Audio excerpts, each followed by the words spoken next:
காலை ஒளி. எழுதியவர் திருமதி டோரா எட்வின். எவ்வளவு மன உறுதியோடு என்னை பின்பற்றி வருகிறாய். உனக்காக பெரிய வெற்றி காத்திருக்கிறது. உன் கண்களில் இப்போது தெளிவு ஏற்பட்டுள்ளது.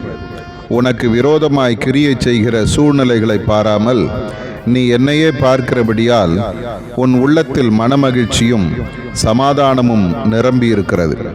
காலேபும் யோசுவாவும் தேசத்தை சுற்றி திரிந்து எதை பார்த்தார்கள்? என் வல்லமையையும் என் பலத்த கரத்தையுமே அல்லவா?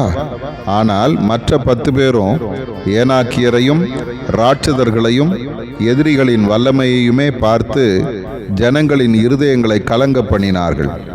என்ன நடந்தது என்பதை இன்று ஒரு முறை படி. ஒரு தலைவனை ஏற்படுத்தி கொண்டு எகிப்துக்கு திரும்பி போவோம் வாருங்கள் என்று ஒருவரோடு ஒருவர் சொல்லிக் கொண்டார்கள். ஆகவே அவர்களில் ஒருவரும் கானானுக்குள் பிரவேசிக்கவில்லை. உன் கரங்களில் இன்று என் அதிகாரத்தை வைக்கிறேன். நீ உயிரோடு இருக்கும் நாளெல்லாம் ஒருவரும் உன் முன் எதிர்த்து நிற்பதில்லை. உன்னை எதிர்த்து நிற்கும் சகல சூழ்நிலைகளுக்கும் மேலாக உன்னை வெற்றி பெற வைப்பேன். உனக்கென்று வைக்கப்பட்டுள்ள சகல என் ஆசீர்வாதங்களையும் நீ சுதந்தரித்துக் கொள்வாய். என் நாமம் மகிமைப்படும். தொடர்ந்து என்னை பின்பற்றி வா. என் வசன தியானத்தை அதிகப்படுத்து. அதுவே உன் கால்களுக்கு தீபம், உன் பாதைக்கு வெளிச்சம். என் வேலையை தொடர்ந்து செய். தைரியமாயிரு. உன் வாழ்க்கை முறை உன்னோடு வசிக்கும் ஒவ்வொருவருக்கும் சவாலாகட்டும்.